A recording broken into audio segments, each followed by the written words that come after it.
Au nom d'Allah, le tout miséricordieux, le très miséricordieux. L'inévitable, l'heure qui montre la vérité, qu'est-ce que l'inévitable? Et qui te dira ce que c'est que l'inévitable? Les Tamoud et les Had avaient traité de mensonge le cataclysme. Quant aux Tamoud, ils furent détruits par le bruit excessivement fort, et quant aux Had, ils furent détruits par un vent mugissant et furieux. Qu'Allah déchaîna contre eux pendant 7 nuits et 8 jours consécutifs. Tu voyais alors les gens renversés par terre comme des souches de palmiers évidées. En vois-tu le moindre vestige? Pharaon et ceux qui vécurent avant lui, ainsi que les villes renversées, commirent des fautes. Ils désobéirent au messager de leur Seigneur, celui-ci donc les saisit d'une façon irrésistible. C'est nous qui, quand l'eau déborda, vous avons chargé sur l'arche, afin d'en faire pour vous un rappel que toute oreille fidèle conserve.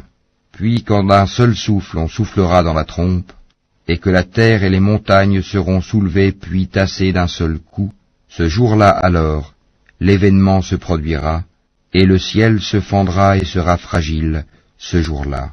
Et sur ses côtés se tiendront les anges, tandis que 8, ce jour-là, porteront au-dessus d'eux le trône de ton Seigneur. Ce jour-là vous serez exposés, et rien de vous ne sera caché. Quant à celui à qui on aura remis le livre en sa main droite, il dira, « Tenez, lisez mon livre. J'étais sûr d'y trouver mon compte. » Il jouira d'une vie agréable, dans un jardin haut placé, dont les fruits sont à portée de la main. Mangez et buvez agréablement pour ce que vous avez avancé dans les jours passés. Quant à celui à qui on aura remis le livre en sa main gauche, il dira, « Hélas pour moi, j'aurais souhaité qu'on ne m'ait pas remis mon livre, et ne pas avoir connu mon compte. Hélas, comme j'aurais souhaité que ma première mort fût la définitive. Ma fortune ne m'a servi à rien. Mon autorité est anéantie et m'a quitté. Saisissez-le, puis mettez-lui un carcan.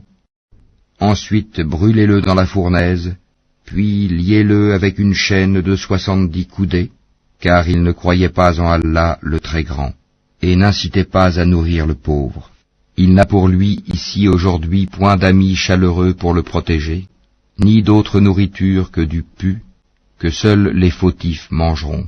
Mais non, je jure par ce que vous voyez, ainsi que par ce que vous ne voyez pas, que ceci, le Coran, est la parole d'un noble messager, et que ce n'est pas la parole d'un poète, mais vous ne croyez que très peu, ni la parole d'un devin, mais vous vous rappelez bien peu.